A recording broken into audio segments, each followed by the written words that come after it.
with this daily candle right here, right? That daily candle right there. Price came up and retested that.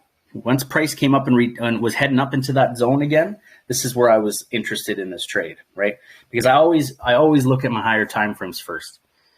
Higher time frames, the zones are more stronger than lower time frames. Okay, so I always do a top-down analysis. Sometimes I start on my weekly, but in this case, I'm just going to start at the daily. And so price came down, came up and touched this. So immediately I knew I was interested in this trade, right? It was also coming up and touching the 50 MA, right? So here's a perfect example of where the 50 MA was an added confluence to my support that I had. Or sorry, in this case, it was my resistance. So then I moved down to a 4-hour time frame. And on a 4-hour time frame, you can see this a little bit more detailed, right? And this is why I marked this as a zone, because you can see that price created kind of a double top here before shooting down, right? So I created this little zone, including all those wicks. So I saw price come up and then price reject that zone again. Huge rejection here with this 4-hour candle, right? So as soon as I saw that, I was like, okay, I know. And this 4-hour candle was at like 7 in the morning. My time. So 7 in the morning, my time. That's I'm on Mountain time, so it would be about 9 o'clock Eastern time.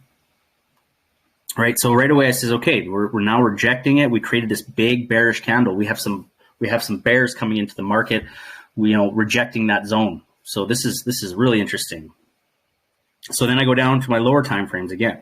And this is what I keep doing, right? I just keep coming down and I look at each time frame and I look at what's happening, right? So if I put my replay here, I put my bar replay like right here, right? I see this rejection, right? I see this rejection. And if I go down to my 30-minute time frame, I see market structure here, right? We've got a higher high. We've got a higher low, we've got a higher high, we've got a higher low, and we've got a higher high, right? What did I say about market structure? Right now, this is in an uptrend. Why would I take a sell if price is on an uptrend? Don't make sense, right?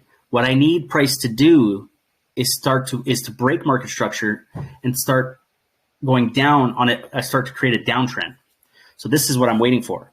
And in order for that to happen, I'm waiting for price to break this low right here. This is why I have this low marked, right?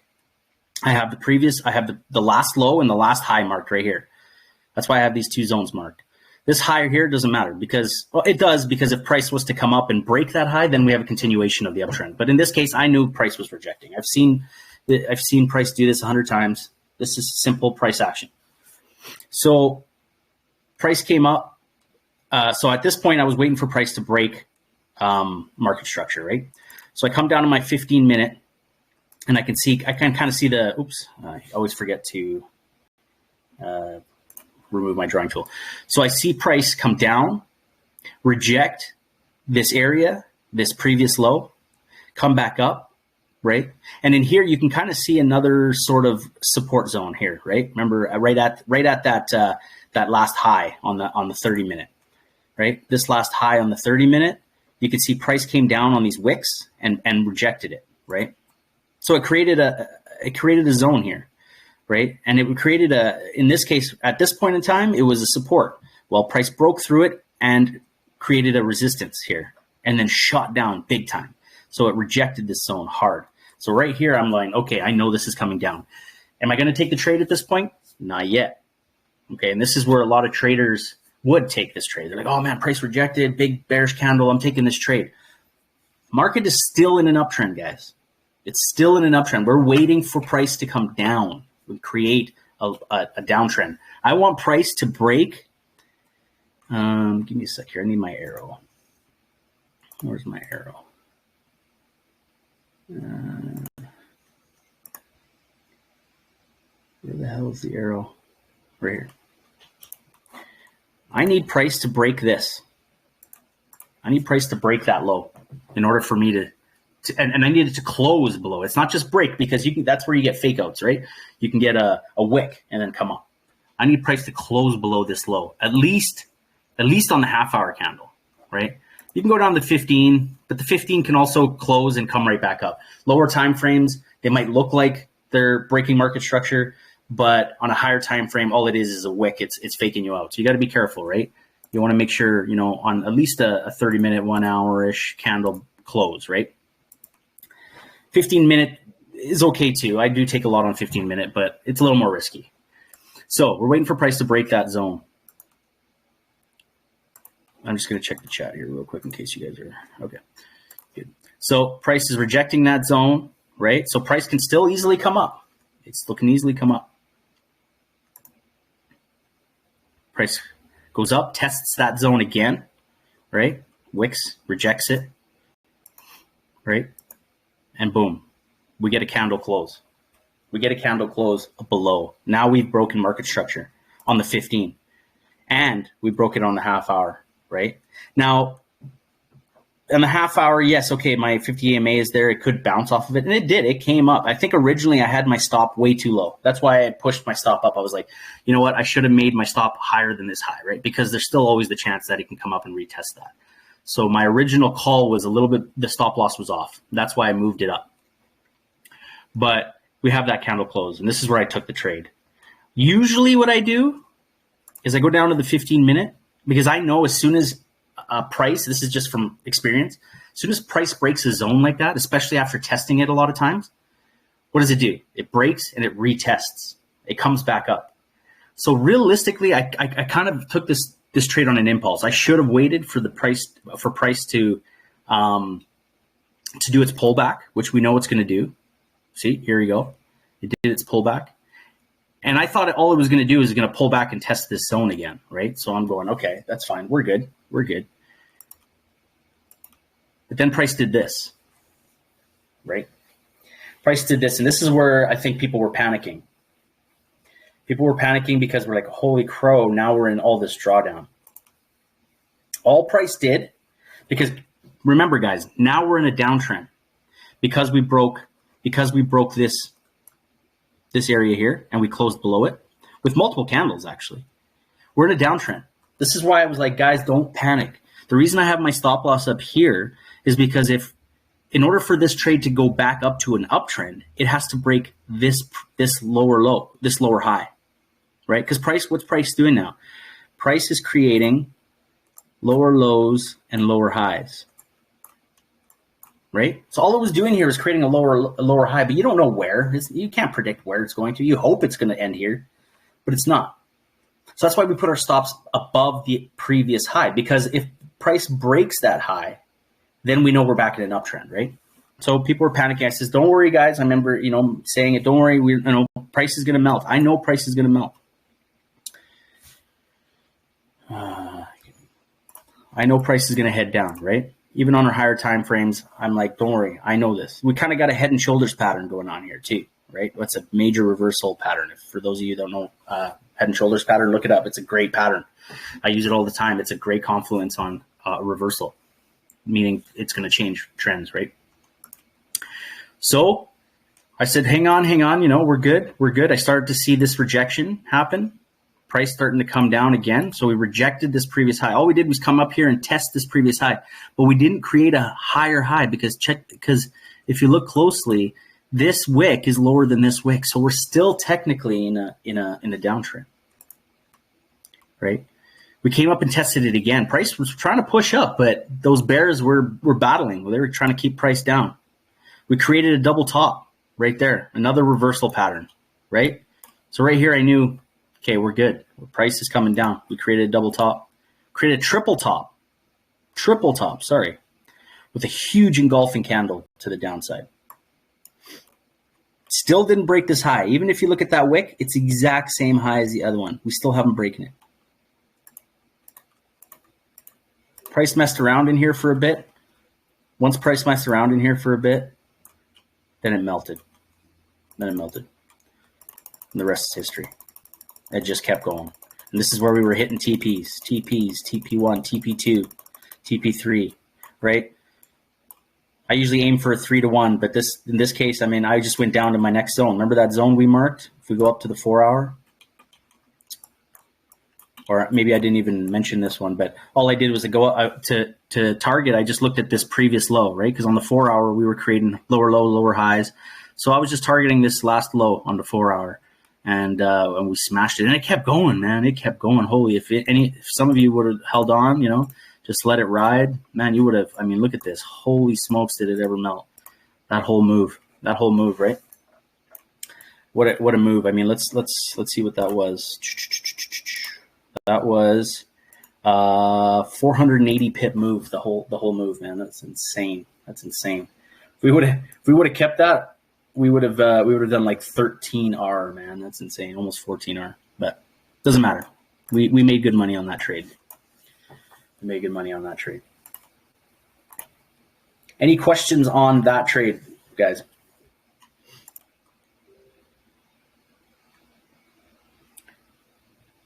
Any questions on that trade?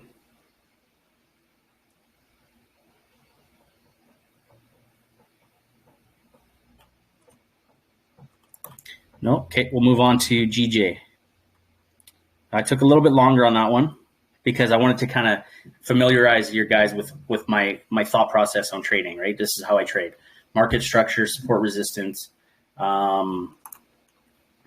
Single targets better or multiple targets? That's completely up to you, man. The problem with a single target, if you're aiming for like a 2-to-1, 3-to-1, let's say, trade, your win rate is going to go down, right? Because if you don't, I always tell people, secure profits, move your stop loss, create a risk-free trade, because your win rate will go up. It's better to win a little bit, because I mean, the number of times in my trading career, I was up, maybe 2R, and then price shot right back up and hit my stop loss. And I was aiming for like a 3R, 3 risk reward, 3-to-1. So I got fed up with that. I said, you know what, enough's enough. I'm not dealing with that anymore. I'm going to start taking, that's why I do that little trick with the 50% that I show you guys, right? Take 50% of your profits, move stop loss to break even right at 1R, right at 1R to R. Because if it's a strong move, price is just going to melt like it did in Euro JPY. But if it's a fake out or if it's a crappy move, it's going to come down, maybe hit 1R, and then go shoot right back up and hit your stop loss. So I always say move your stop loss to break even, lock in 50%. No matter what, you have a risk-free trade right after 1R. Because 1R, your chances of hitting 1R are going to be a lot higher than your chances of hitting 2R or 3R or 4R, right? And R, I mean risk reward, for those of you that don't know. Do you always wait for pullbacks? It depends, man. You know what? When you look at some of the trades, it really depends on the trade. I try to, because it's just a safer trade. If you wait for the pullback, wait for your confirmation. Sometimes I'll set, I'll wait for a pullback, and I'll show you on the screen here. What I'll do is I'll wait for a pullback. Let's go back to this one.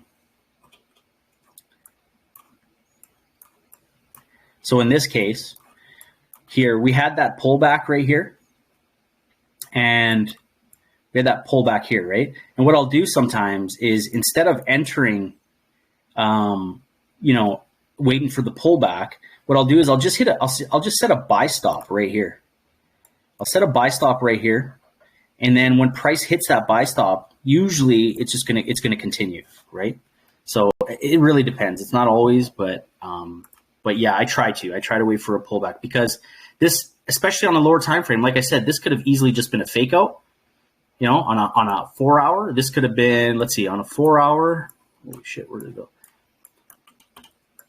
On a 4 hour, if you look here closely, that move was just a wick. It was a wick. We didn't close below on a 4 hour. Maybe even on a 1 hour. No, on a 1 hour it closed, right? But on a 4 hour, it was just a wick. So it could have been a 4 hour fake out, and price could have easily continued to shoot up. So that's why I wait for the pullback, and then I wait for a confirmation or a continuation to the downside before taking my trades. Usually. I'm only human too, right? So sometimes I get excited. I get into trades too early. Everybody does it, man. Everybody does it. When will the trend reverse? The trend reversed once we broke that lower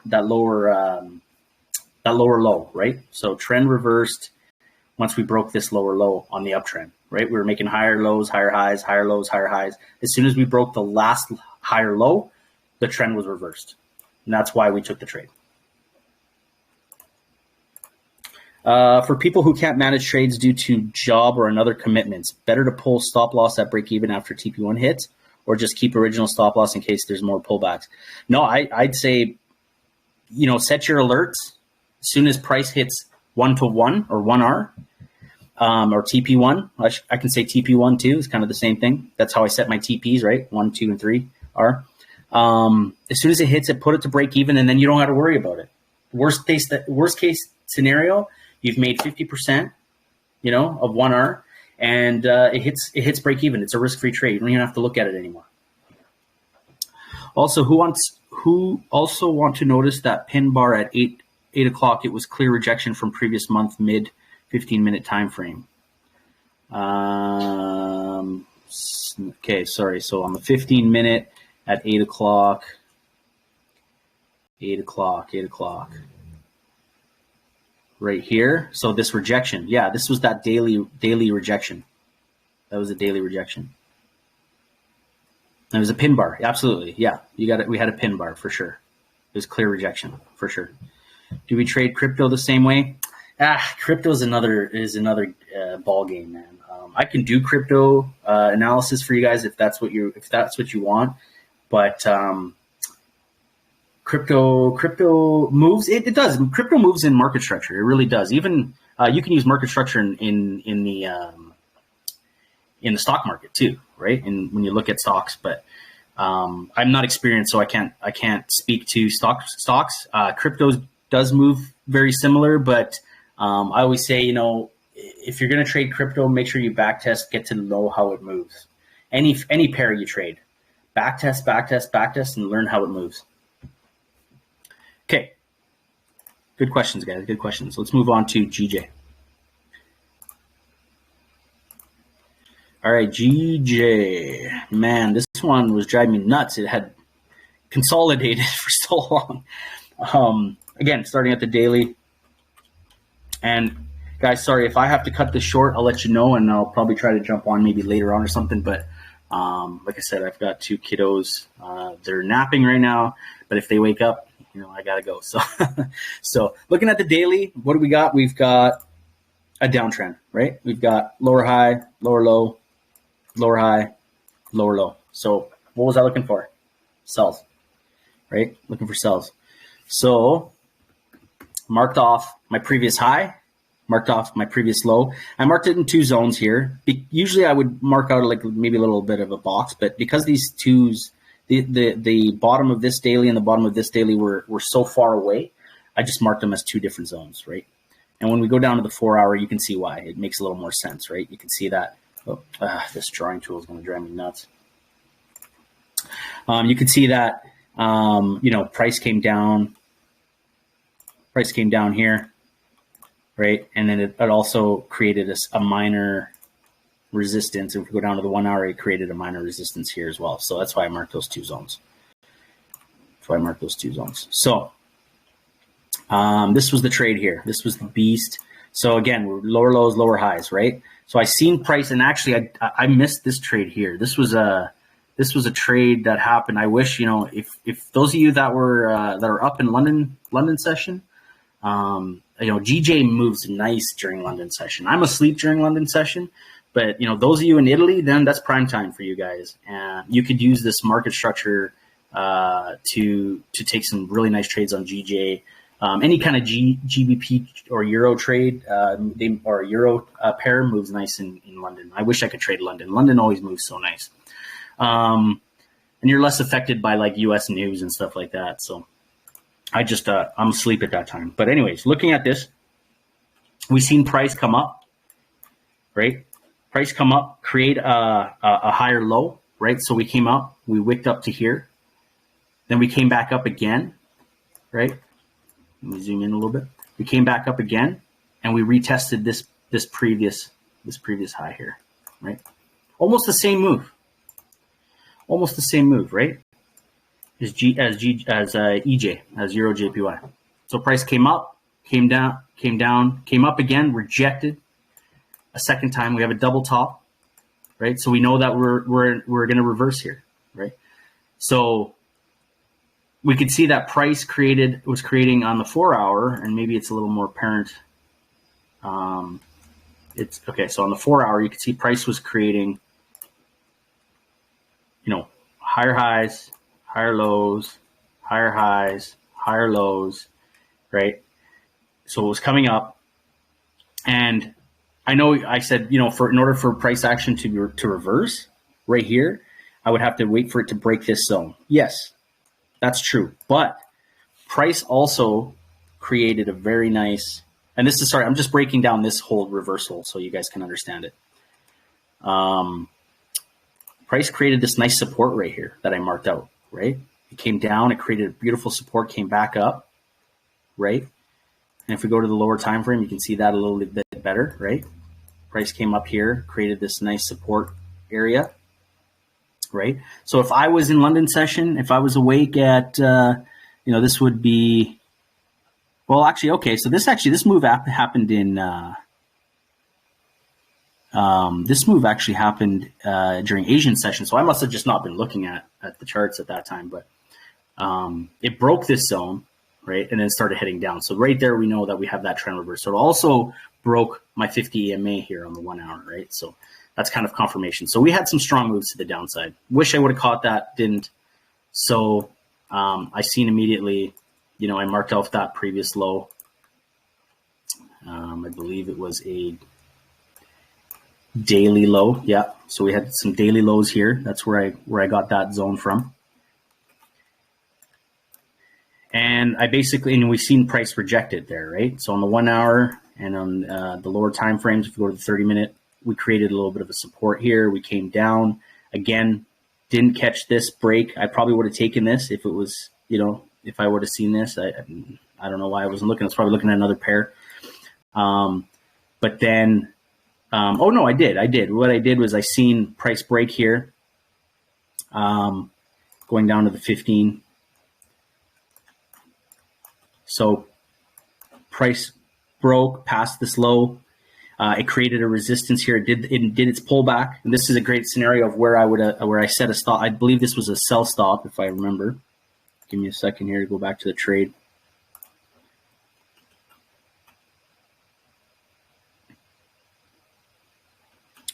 I'm just checking the trade again here. GJ, where is it? GJ, no, it was a sell now. Okay, so I must have been watching. If I wasn't watching, I would have set a sell stop right here, right? Because what we had price, you know, it was in a strong downtrend, creating lower lows, lower highs. It broke a major support, right? Support, and it came down, created another minor resistance, right? So this is the pullback, retesting this previous low on the 15-minute. And then price continued down. Once price came down and closed below this area, this minor resistance, I took the sell. Right, that was my confirmation. And once I took the sell, and I might have been in this trade a little bit late, right? Like I should have probably, you know, caught it up here or something, or put a sell stop up here. But you know, this was at 7:45. I probably could have. Like I said, I wasn't paying attention to it, so. I could have caught this trade a little bit higher up, maybe had my stops above this previous high. But instead what I did was, you know, I just put my stops above this minor high here. A little bit of a riskier trade for sure, but price consolidated. I wasn't too worried. I was confident that, you know, this was just kind of in between New York and the Asian session. So, price just melted, man. That's about as simple as it is, right? It's as simple as it is. Simple price action, man. That's all. I mean, this is what I do over and over again on all my trades. All my trades. If we go to gold, this is the same thing, right? And sorry, I'm rushing this a little bit. Like I said, I don't have a lot of time, so I'm trying to get as much in here as possible, and I want to allow some time for you guys to ask some questions. But if we look at this gold trade, strong upward trend, right? We knew we were bullish. Right, strong upward trend. So, that was the weekly. Sorry, on the daily, strong upward trend. We were moving up very, very, very strongly.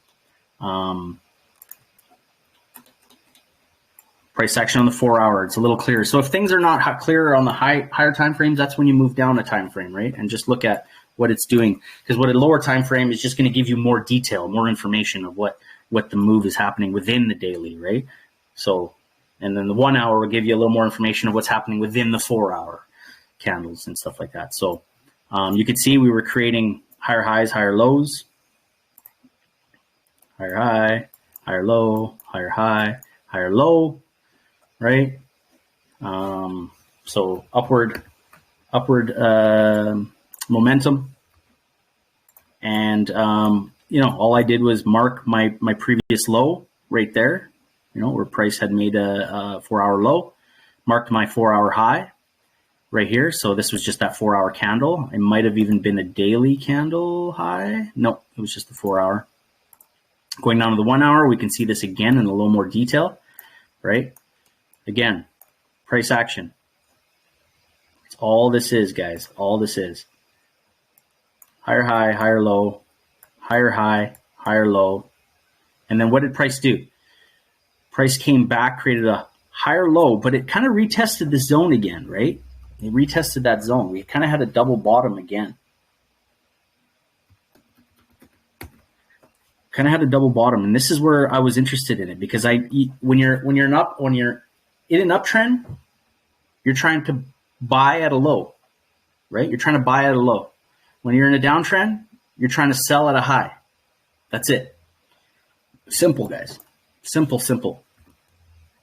Stick to that. Simplicity. Don't overcomplicate trading. Don't use all these indicators and freaking Fibonacci's. I mean, once in a while I'll use a Fibonacci, but a Fibonacci should only be used to measure how deep a pullback is. It should never be be all, one all entry confirmation crap. None of that stuff. I don't trade. I'm not going to beak other types and forms of trading. It works for a lot of people, but for me, man, I just like to keep it simple.